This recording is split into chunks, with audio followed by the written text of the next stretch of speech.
రాజన్న సిరిసిల్ల జిల్లా రుద్రంగిలో ఈదురుగాలులతో కూడిన భారీ వర్షం కురిసింది. అకాల వర్షంతో కొనుగోలు కేంద్రాల్లో రైతులు ఆరబోసిన వరి ధాన్యం పూర్తిగా నీటి పాలైంది. టార్పిడైర్ కవర్లు కప్పినప్పటికీ ధాన్యం తడిసి ముద్దంది. అకాల వర్షాలను దృష్టిలో పెట్టుకుని కొనుగోలు కేంద్రాలకు వచ్చిన ధాన్యాన్ని వెనువెంటనే కొనుగోలు చేయాలని కొనుగోలు ప్రారంభించినప్పటికీ లారీల కొరత, గోనె సంచుల కొరత, టార్పిలిన్ కవర్ల కొరత ఉందని వారన్నారు.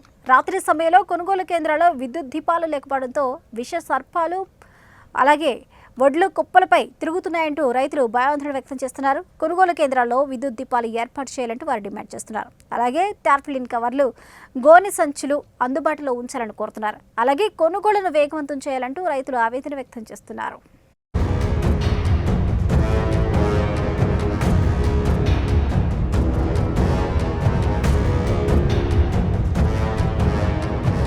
అకాల వర్షం కురవడం వల్ల రైతులకు తీవ్రమైనటువంటి నష్టం వాటిల్లింది.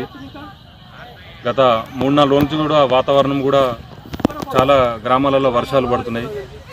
రైతులకు ఒకటే బాధ, ఇబ్బంది ఏంటంటే త్వరగా లారీలు ఏర్పాటు చేసి ఇక్కడ ఉన్నటువంటి సెంటర్లలో వడ్లు తొందరగా కొనుగోలు చేస్తే రైతులకు కొద్దిగా ఇబ్బంది ఉండదు. ఎందుకంటే గత సీజన్లో కొద్దిగా వర్షాకాలం పంటల నష్టంతో కొద్దిగా ఇబ్బంది పడ్డరు.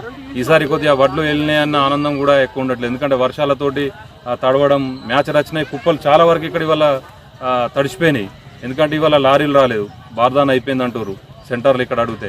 దయచేసి ప్రభుత్వ అధికారులు కానీ ఇక్కడ ఉన్నటువంటి మన స్థానిక శాసనసభ్యులు గారు వెంటనే స్పందించి లారీలు వచ్చే విధంగా, మరియు ఇక్కడ బార్దాన్ లేకుండా గోనె సంచులు అయిపోయినాయి, అవి కూడా అధికారులకు చెప్పి త్వరగా రైతులకు తొందరగా మేలు చేసే విధంగా వారు స్పందించాలని కోరుకుంటున్నాను. ఎందుకంటే ఇప్పుడు అకాల వర్షంతో చాలా వరకు ఇప్పుడు జోక్ని ఇవాళ చాలా బస్తాలు తడిచిపోయినాయి. ఇవాళ అదే లారీలు ఉంటే 4-5 లారీల